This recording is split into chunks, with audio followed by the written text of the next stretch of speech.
Madame, Monsieur, bonjour et bienvenue dans l'univers de la santé sur For You Media Africa. Ce matin, on s'interroge quel impact la mondialisation peut avoir sur la médecine traditionnelle africaine.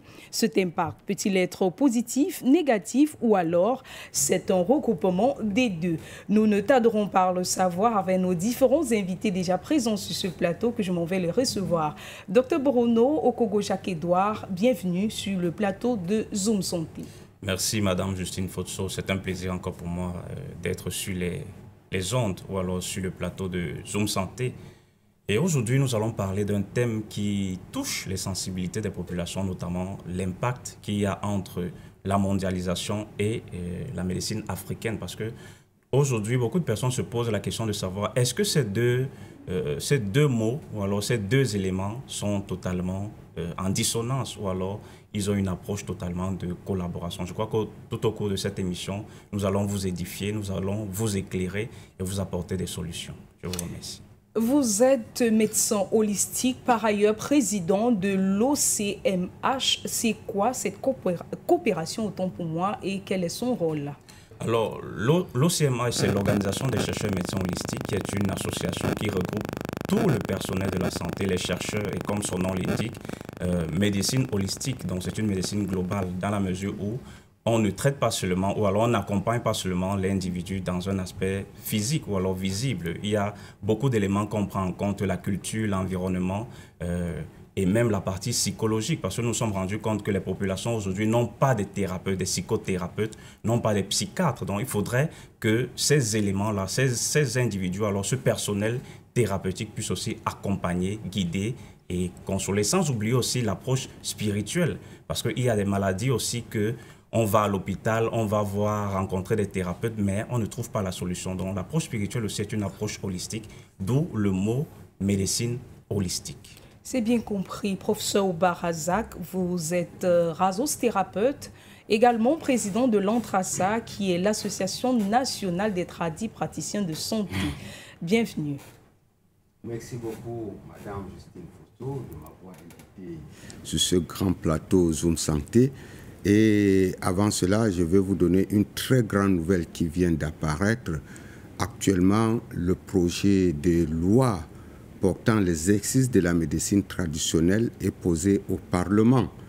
Tout de suite là, on vient de me faire signe et ça serait en commission dans les prochains jours. Donc, ce qui veut dire que c'est bravo que nous allons dire aux députés, surtout Mengue Germain, Fanja Gabriel, aussi au très grand honorable Kavaye Gibril. Merci beaucoup. L'impact de la mondialisation sur la médecine traditionnelle. Donc, comme vous l'avez dit, nous verrons le plan positif et négatif de cette mondialisation. Merci. C'est une bonne nouvelle de savoir que la médecine traditionnelle sortira davantage de l'obscurité au Cameroun. Notre troisième invité, le sorcier Makasso Mabakaba, tradithérapeute et naturopathe. Bienvenue sur le plateau de Zoom Santé. Merci, bonjour. C'est un plaisir renouvelé, Madame Justine Fotso, de venir comme ça partager un plateau avec des éminences.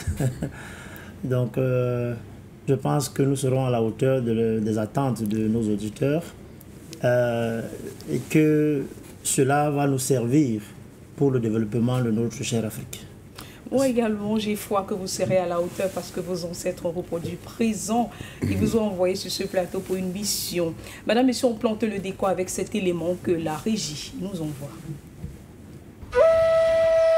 Nous sommes dans l'arrondissement de Mbé, département de la Vina, région de l'Adamawa. Les peuples de cette localité ont su mettre leur savoir-faire au profit des habitants. Les Dji, par exemple, ont fait de la médecine traditionnelle un véritable atout et une solution pour les nombreux patients. La radiologie, communément appelée le Norpinili en langue Dji, est faite ici à base d'un poussin du village par résonance magnétique. Avant de se rendre chez le radiologue, le patient est tenu d'être à jeûne ainsi que le radiologue et le poussin. Le praticien va par la suite poser le poussin sur le ventre du patient, permettant ainsi de visualiser les organes. Une succession d'images du corps sont prises à travers le petit poussin qui sert d'appareil. Une fois que le poussin a scanné les maladies sur le patient, Il rend l'âme et le radiologue traditionnel procède à l'opération du poussin, question d'interpréter de quoi souffre le patient. Au-delà des maladies naturelles, cette technique ancestrale a l'avantage de détecter les maladies surnaturelles. Au cas où le poussin ne détecte pas de maladie, le poussin reste vivant et en cas de nécessité, le patient peut être référé à l'hôpital. La consultation se fait ici à partir de 2000 francs et l'ordonnance est prescrite en fonction de la maladie identifiée. Un héritage ancestral que Saïdou, comme plusieurs dans cette localité, ont hérité et comptent bien pérenniser pour léguer à leur génération en fonction du comportement et de l'assiduité de leur progéniture. De retour sur ce plateau, messieurs, vous avez bel et bien suivi cet élément.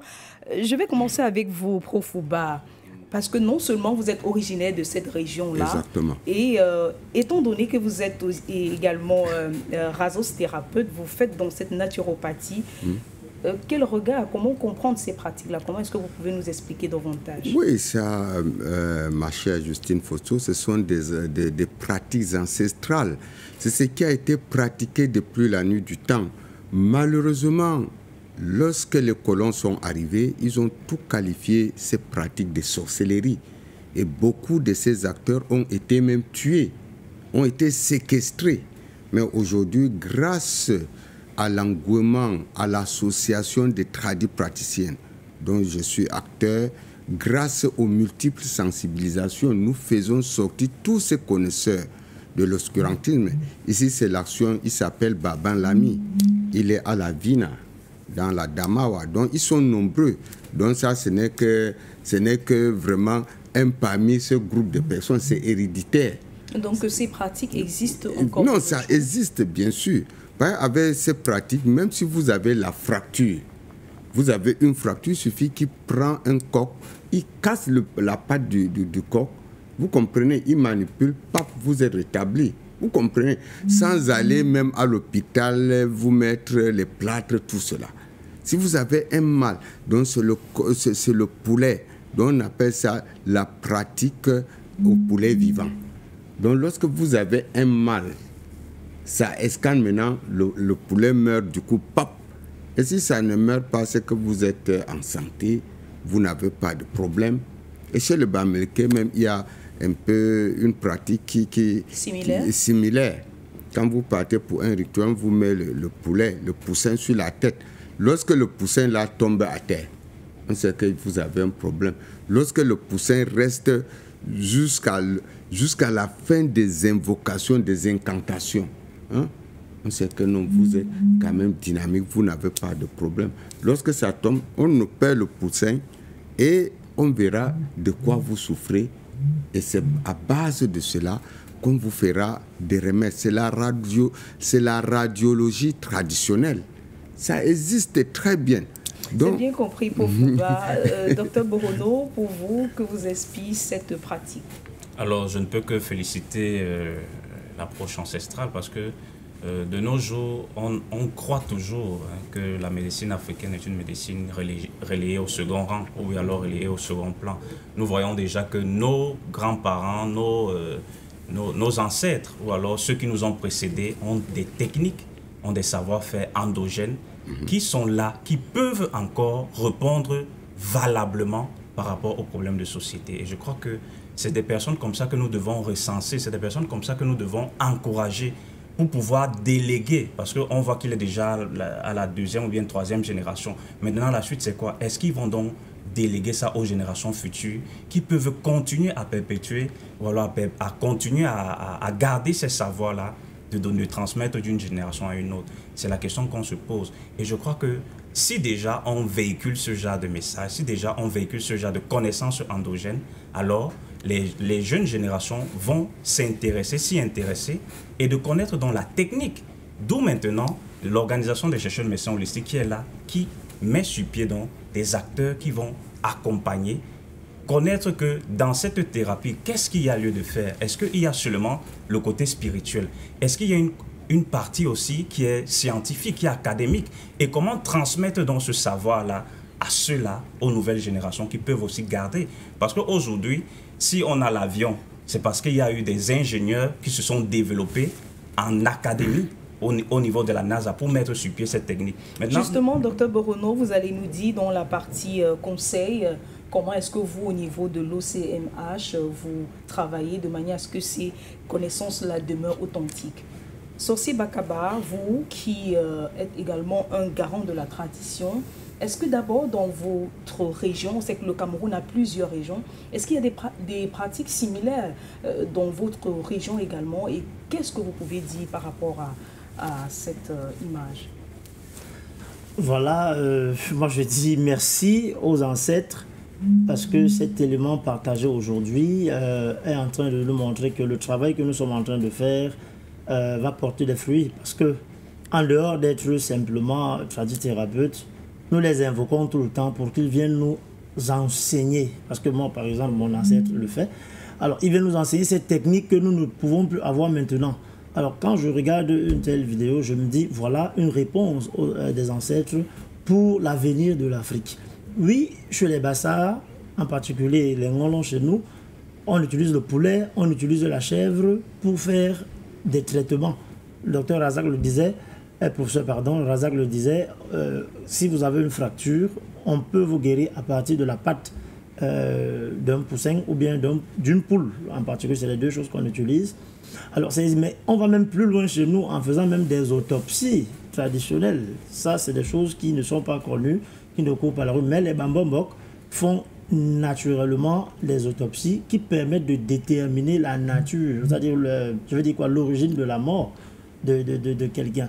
Donc, ces pratiques ancestrales qui ont été enfuies hier sont en train de ressusciter.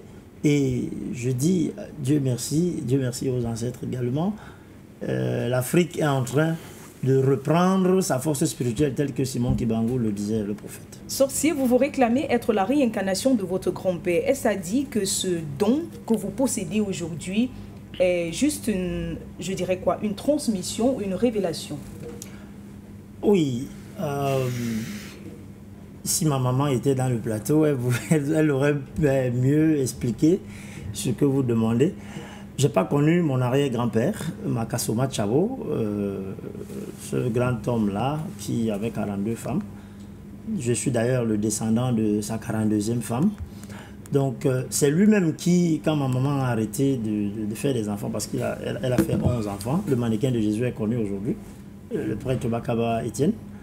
Alors, elle a décidé que, bon, comme il y a la pauvreté, elle ne peut plus accoucher. Alors, le vieux lui a dit, mais non, toi qui portes le nom de ma femme, tu ne peux pas arrêter l'accouchement sans que tu me donnes un homonyme. Alors, je te mets un enfant dans le ventre. Quand il va sortir, il sera moi-même. Et c'est comme ça que, malgré l'ablation des trompes de ma maman, elle s'est trouvée enceinte. Et puis, je suis né. Et depuis ma tendre enfance jusqu'à aujourd'hui, ce vieux papa-là, dont je suis la photocopie même physique, peut-être on fera un élément dessus un jour, vous verrez bien de quoi je parle, passe son temps à m'enseigner, à me renseigner, à m'avertir, à me conduire dans les travaux que je fais. Donc pour moi, c'est un héritage qui me vient directement, n'est-ce pas, de celui dont je porte l'ADN dans mon sang. Et quels sont les éléments naturels que vous utilisez, sur lesquels vous vous appuyez pour sauver des vies au quotidien? Voilà, le premier élément, c'est la parole. Le deuxième, c'est l'eau. Le troisième, c'est la terre. Le quatrième, ce sont les plantes. Voilà. Et je crois, si je parle de l'énergie, je ne sais pas trop comment vous expliquer l'énergie, mais il y a aussi cette énergie immanente qui est en moi, qui agit sur mes patients. Voilà. Donc c'est comme ça que vous essayez de résoudre le problème de ces derniers quotidiennement.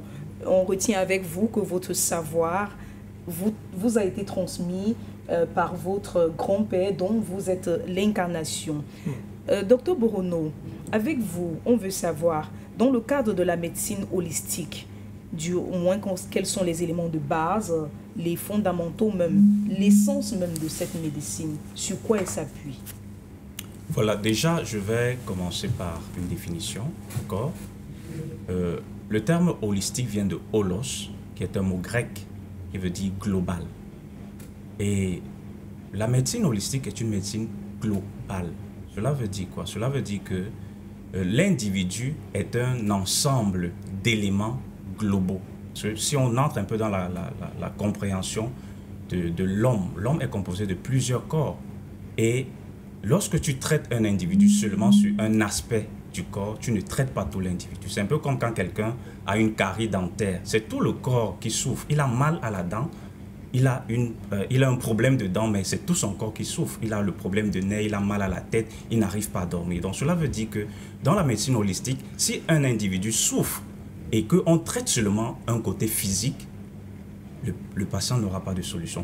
C'est pour ça que vous allez voir que beaucoup de personnes partent dans des centres, on te dit il y a tel ganga à gauche, il y a tel prêtre à gauche, il y a tel pasteur à gauche, il y a tel marabout à droite, il y a tel grand chirurgien à gauche. Mais s'il a fait un mauvais diagnostic et qu'il n'a pas touché le mal au bon moment ou alors proposé la thérapie au bon moment, alors là, il n'y aura pas de solution. C'est pour ça que l'approche holistique vient donc en compte pour voir tous les aspects. J'ai nommé l'aspect physique, l'aspect psychologique et émotionnel, parce qu'il y a des personnes qui ont des problèmes psychologiques et quand ils viennent vers toi, tu crois que c'est un problème spirituel. Tu lui dis non, on va faire les bains spirituels et ce n'est pas ça la solution. Et ils viennent toujours, il a les problèmes.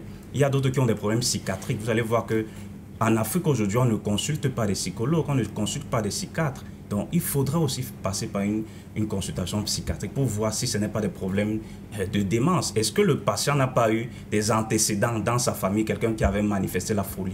Alors, il faut voir tout cela.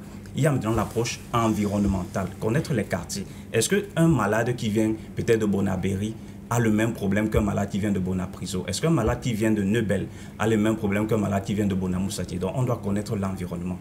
On doit aussi connaître l'éducation. Est-ce qu'il a été confronté au stress? Est-ce que ses parents l'ont trop tapé? Est-ce qu'il a été un enfant choyé? Donc, vous allez voir que la maladie a besoin de connaître, ou alors le diagnostic qu'on veut proposer, ou alors la thérapie qu'on veut proposer doit prendre en compte l'environnement, la culture aussi. Voilà, un Bamileke qui vient te voir n'est pas comme un Bassa. Parce que la cosmovision Bamileke n'est pas la même que le Bassa. Tu vas venir, un patient Bamileke va venir te voir et toi peut-être tu es chrétien. Tu vas dire non, ne pas consulter tes ancêtres. Viens, Jésus-Christ va te délivrer. Tu ne vas jamais lui donner un traitement adéquat. Ou alors si tu es musulman, un chrétien vient te voir, tu lui dis non, il faut lire le Coran, alors que sa cosmovision ne lui permet pas d'entrer dans cette dimension de compréhension. Donc, l'approche holistique veut donc respecter chacun dans sa spiritualité et lui proposer un traitement selon sa religion, selon sa culture, selon son environnement et selon aussi son mode de vie. Donc, vous allez voir que c'est donc ça qu'on appelle la thérapie ou alors la médecine holistique. Et maintenant, il y a l'approche de la recherche scientifique. Pourquoi? Parce que le thérapeute holistique ou alors le chercheur holistique doit mettre sur pied des MTA, qu'on appelle les médicaments traditionnels améliorés. Et pour mettre sur pied ces MTA, il a besoin d'un cadre. Il a besoin d'être accompagné. Il doit savoir, est-ce que ce produit ne contient pas des toxines? Est-ce que ce produit respecte des normes de fabrication? Est-ce que ce produit respecte un critère? Alors donc, c'est donc tous ces aspects-là, d'où le terme holistique qui veut dire global. Merci. Prof Oubar, oui. La même question, je vous la pose. Vous êtes fondateur de la razosthérapie. C'est d'abord quoi cette discipline sanitaire, si je peux l'appeler ainsi? Merci beaucoup, ma chère Justine Fotso. La razosthérapie, cela veut dire science d'investigation et traitement des phénomènes paranormaux. Nous savions que l'être humain est beaucoup attaqué dans son environnement. Et la razosthérapie vient de la médecine traditionnelle. Nous savions que la médecine traditionnelle, c'est une médecine basée sur nos us et coutumes. C'est pour ces raisons que l'OMS a adopté l'appellation médecine traditionnelle africaine. Parce que notre médecine se base sur la spiritualité, sur les us et coutumes. Et sur notre communication, parce que nous sommes le microcosmique et le monde c'est le macrocosmique, le cosmos. Donc l'être humain est en communion avec cet univers. Lorsqu'il y a déconnexion entre nous et notre univers, alors nous allons tomber malades. Par exemple, si vous êtes fermé ici 24 sur 24, sans que le rayon du soleil ne vous touche, vous allez développer des maladies liées vraiment à la respiration, liées à d'autres pathologies. Donc, et la razosthérapie viennent à point nommé pour notre siècle, parce que nous avions constaté qu'il y a des phénomènes extrasensoriels, que vous pouvez dormir et vous rêvez que vous êtes en train de manger un plat, d'être dans une fête, et le matin, vous avez un ballonnement. Et on parle au l'hôpital, on voit que vous avez les hépatites, la cirrhose de foie, et que vous ne buvez pas l'alcool. Vous voyez? Maintenant, on dit que vous avez les hépatites B. Donc, vous comprenez? Donc, souvent, c'est à travers ces rêves extrasensoriels. Ou bien souvent, les jeunes femmes, chaque jour, elles ont les visites des succubes et des incubes, le mari de nuit, qui viennent coucher, elles atteignent un taux d'orgasme supérieur à ce qu'un être humain doit la faire atteindre. Et finalement, elle a les myomes, le fibrome, elle a la stérilité, qui sont logiquement inexplicables par les sciences cartésiennes. Là-bas, il faut revenir à la rasothérapie. Comme vous avez vu le rituel avec le poulet, c'est ce que nous faisions. Pour nous, on peut vous donner un œuf, vous mettrez à l'aisselle, et lorsqu'on casse cet œuf, on peut voir un petit poussin. Donc, parce que vous savez, les œufs du village, pas les œufs de ferme, oui. Parce que les œufs du village, les œufs naturels, quand vous prenez, vous mettez, si vous avez une maladie, on casse, soit ça sent, hein, soit ça sort propre. Là, c'est ce que nous faisons. Même maintenant, je peux vous, si j'avais l'œuf, je vous donnais, vous mettrez, on peut voir, ou bien on trouve les cheveux dedans. Vous comprenez? Ça, ce sont des sciences qui ont vécu.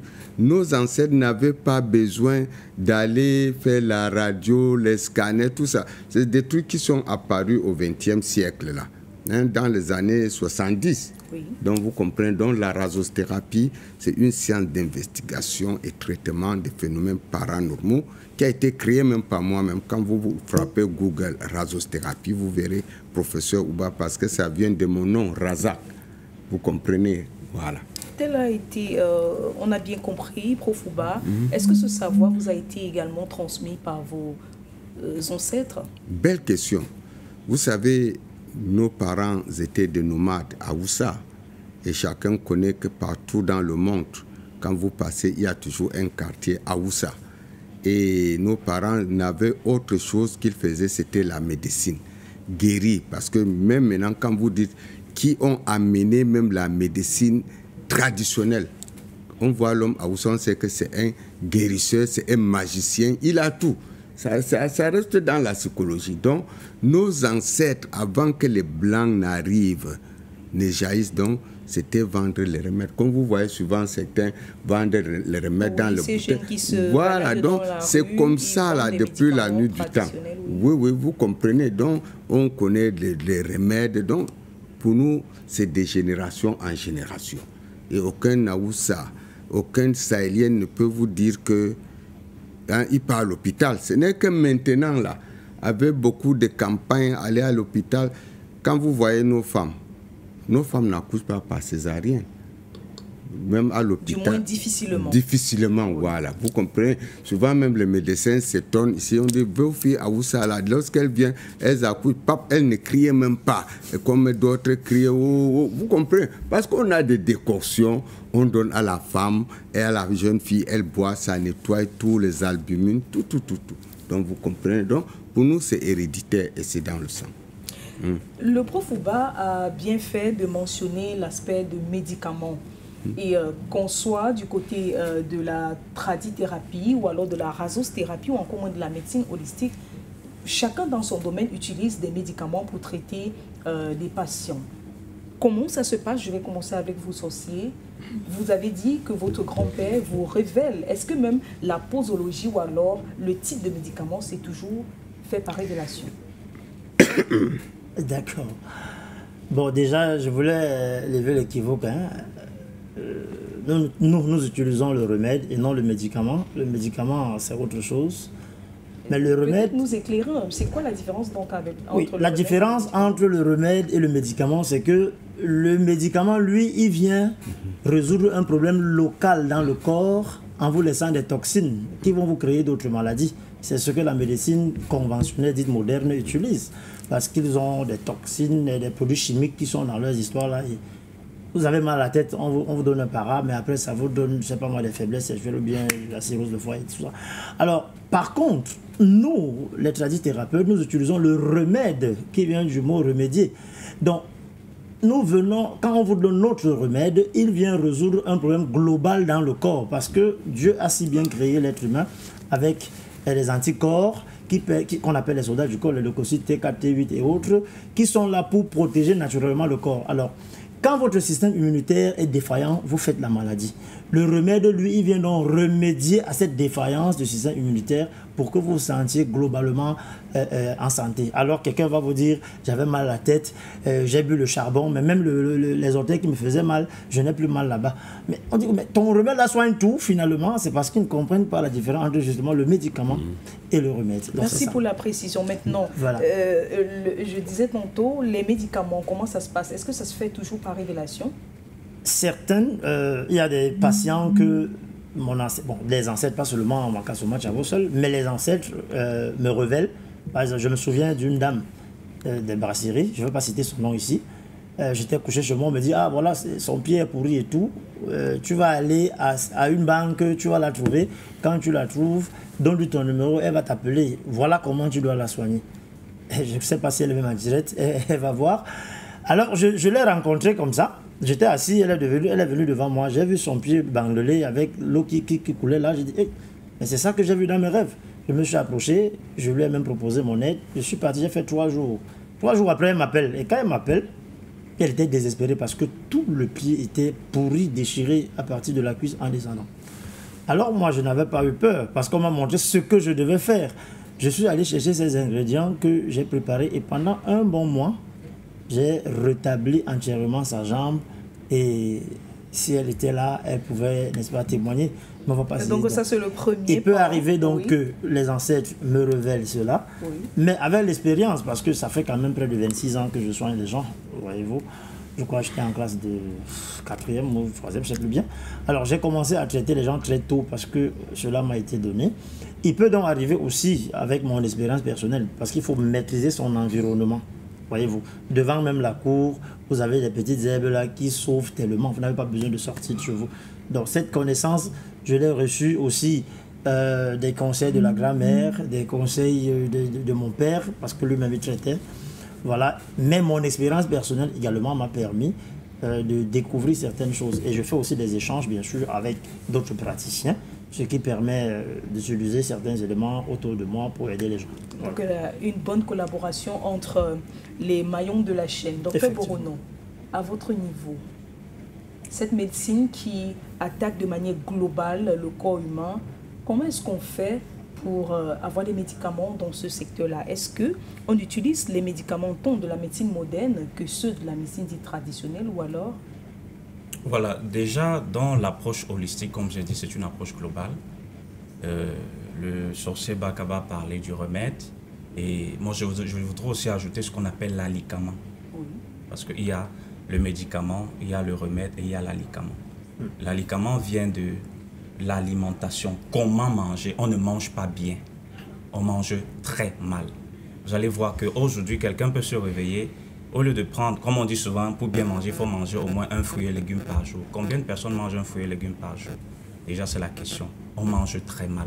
Donc, si on parvient à changer notre façon de manger, je crois qu'on aura une santé pérenne. Il y a certaines personnes, j'ai vu un documentaire récemment à la télé, un monsieur qui ne mangeait pas de viande. Il ne mangeait pas de trucs gras, il mangeait seulement des fruits. Donc, il est dans le régime qu'on appelle un végétalien. Parce qu'il y a la différence entre végétarien et végétalien. Végétalien, lui, ce n'est que les feuilles. Végétarien, il peut manger du soja et tout, et tout, et tout. Donc, si on parvient à contrôler notre alimentation, on peut avoir une santé de fer.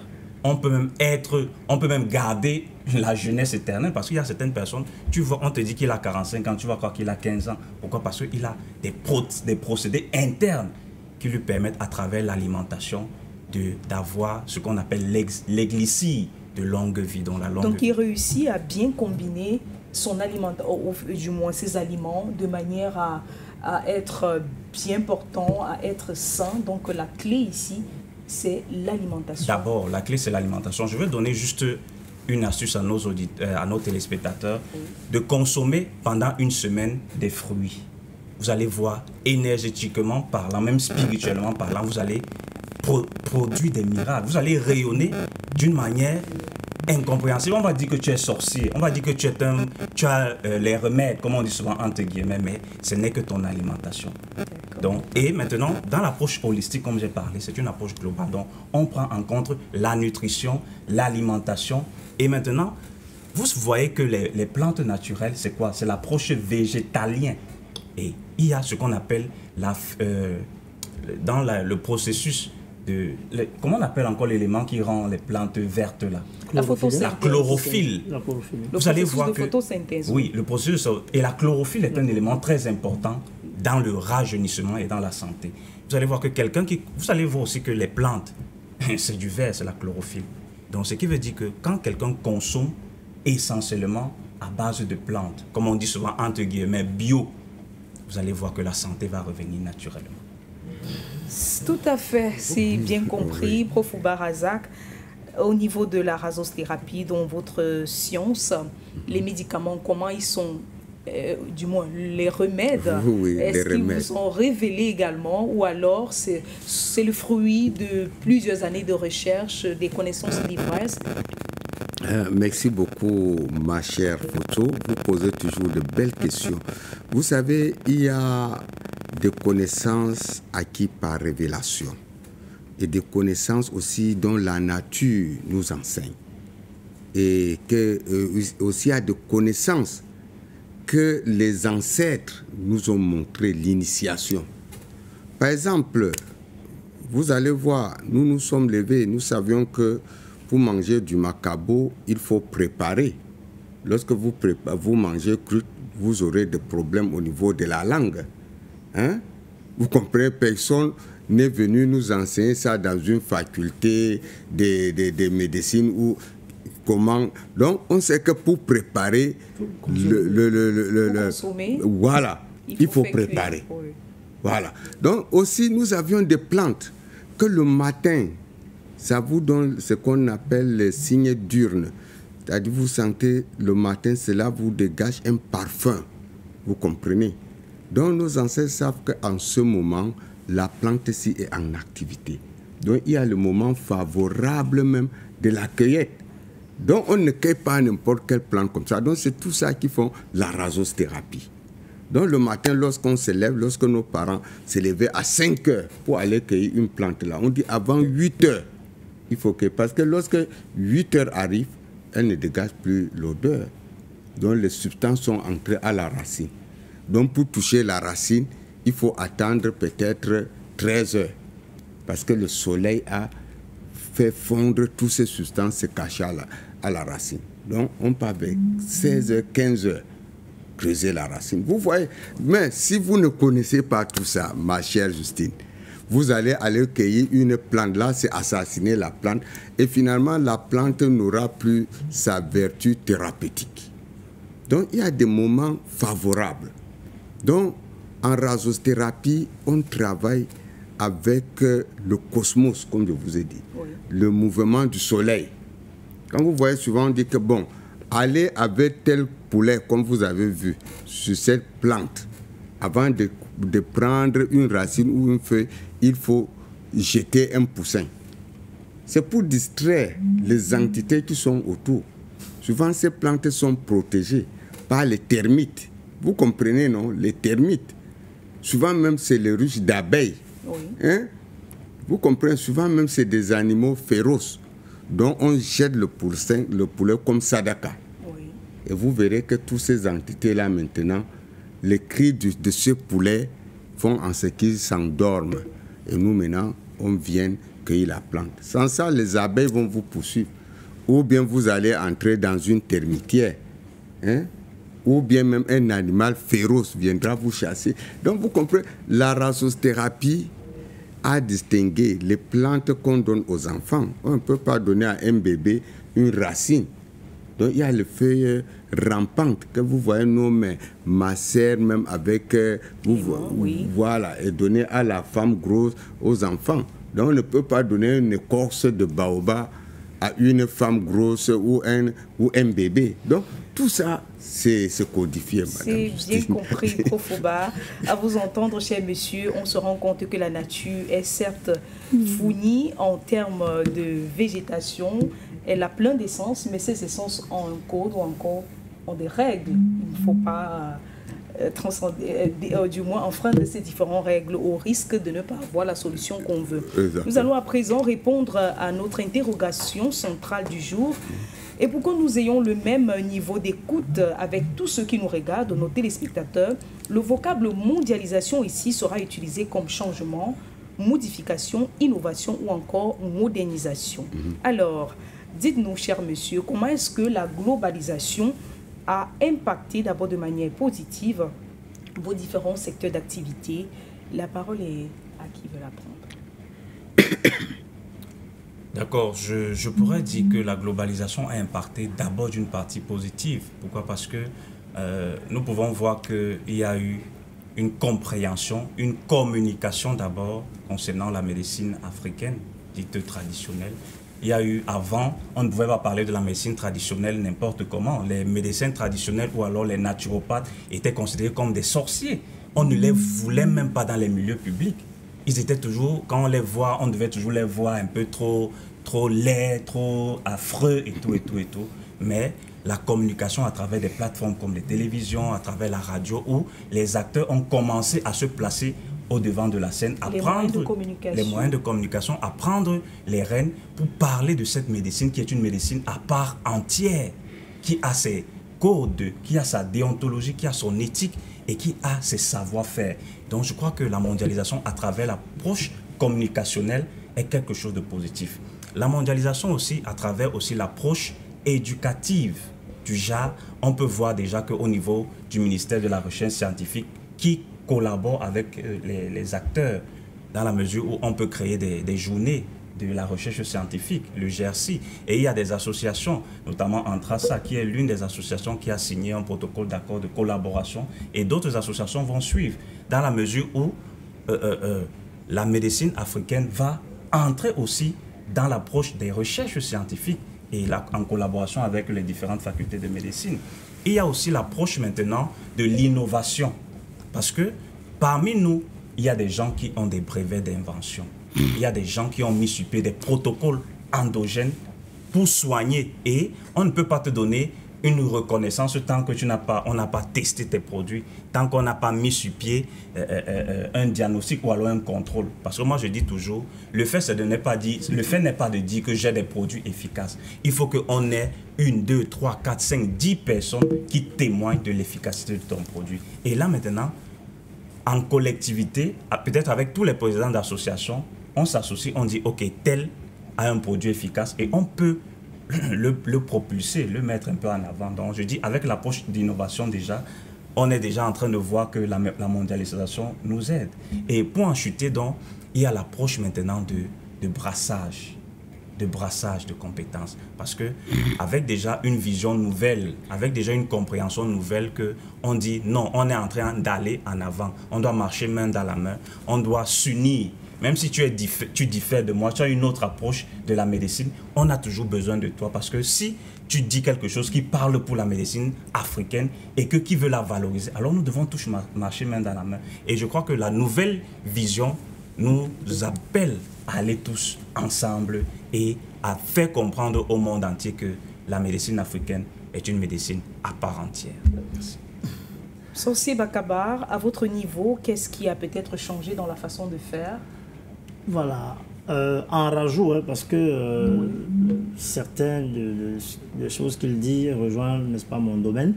Il y a l'aspect hygiénique qui intervient aujourd'hui parce que hier, parfois, on utilisait la même poire, par exemple, pour tous les patients.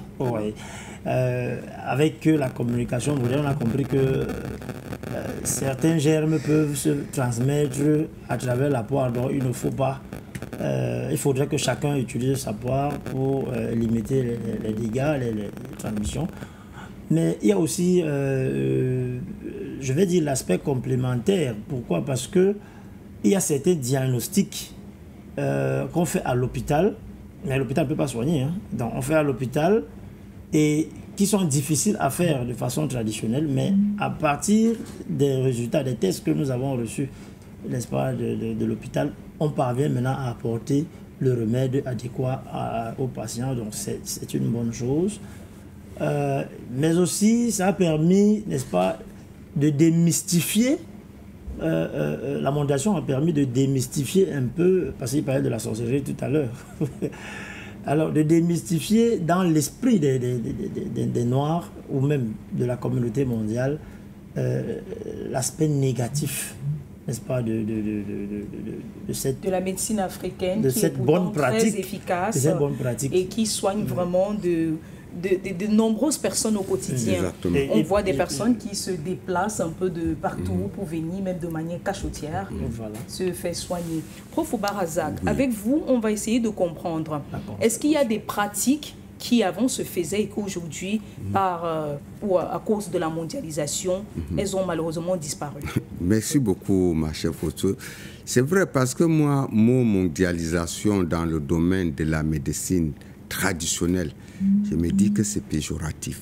Oui. Parce que, vous voyez, bien avant la mondialisation, lorsqu'on estime l'espérance de vie des êtres humains, vous comprenez, l'homme vivait au-delà.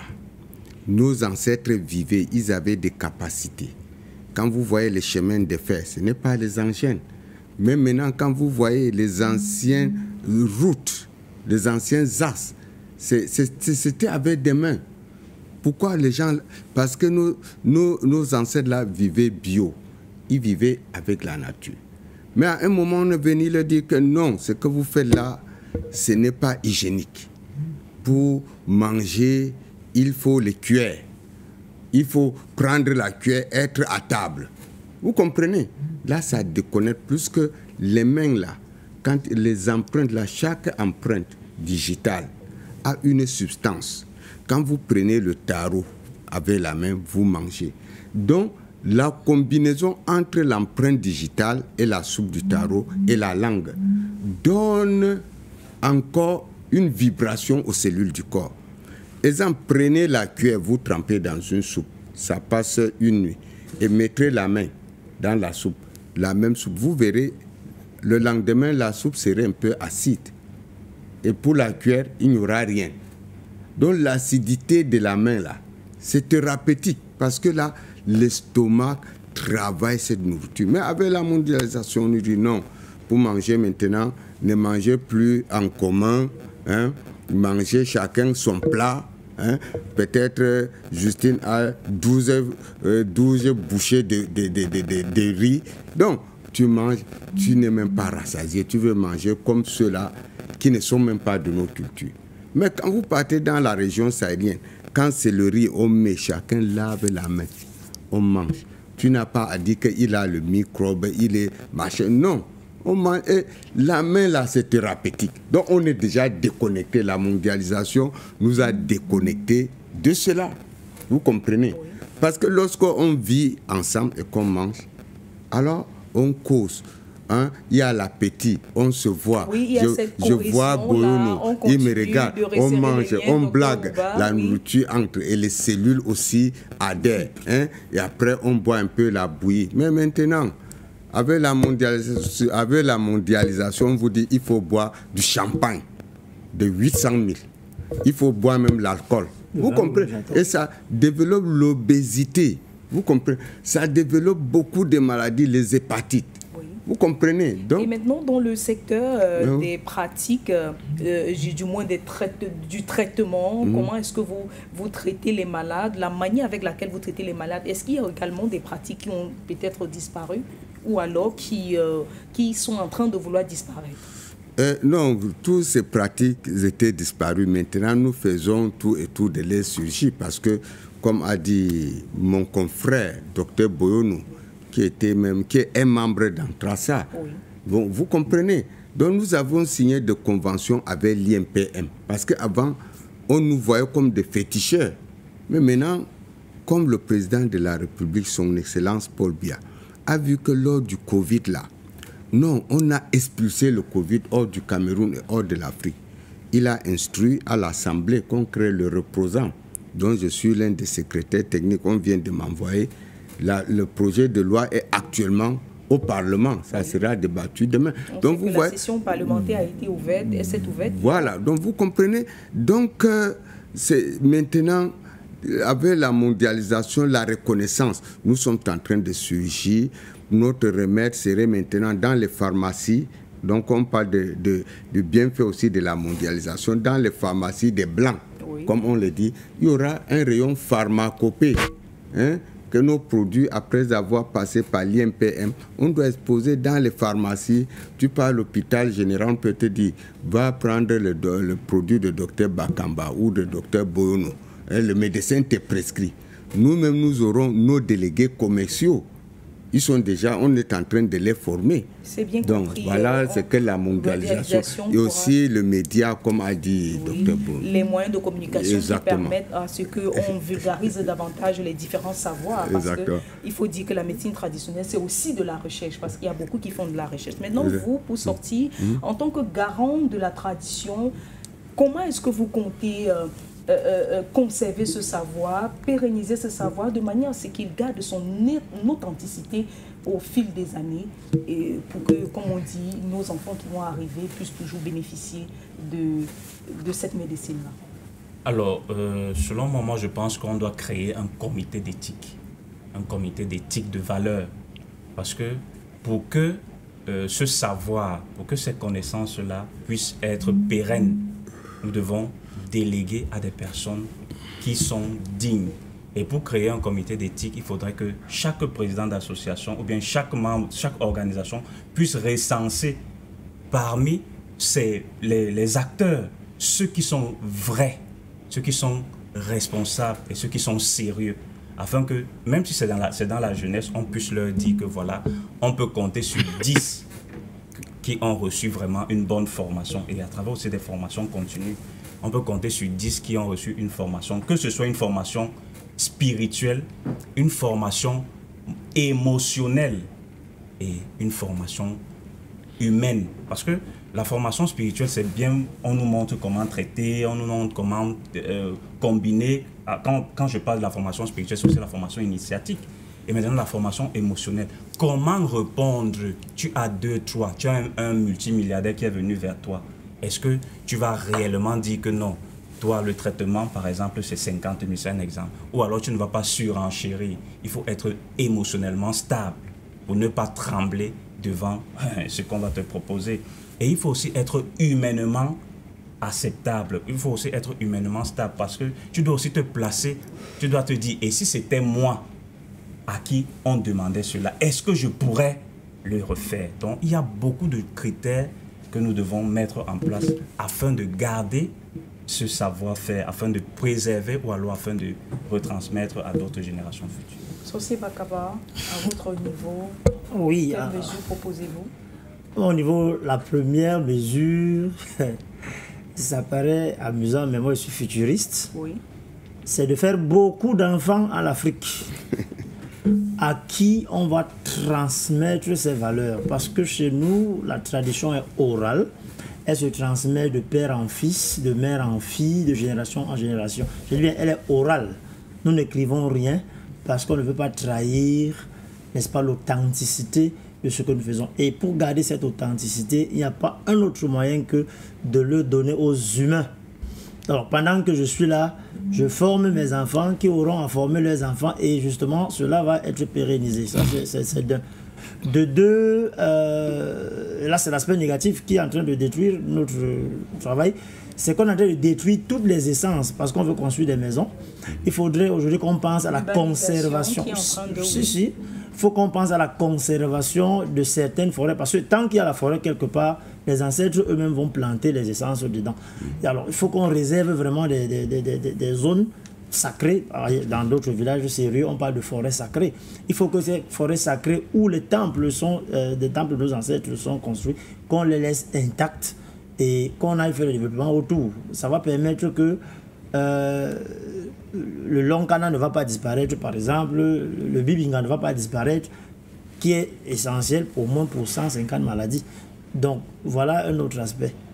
Et l'autre, c'est que le gouvernement, comme le professeur Azal le disait, continue de nous encourager afin que demain, dans nos hôpitaux, qu'on ait vraiment un pavillon de la médecine traditionnelle et un pavillon de la médecine moderne. Cela va permettre que nous ne disparaissons pas. Docteur Prof Fouba, pour sortir. Oui, pour sortir, vraiment, j'ai dit que pour préserver tout cela, il y a déjà des travaux sur le terrain parce qu'on fait déjà l'identification, la cartographie de tous les acteurs de la médecine traditionnelle.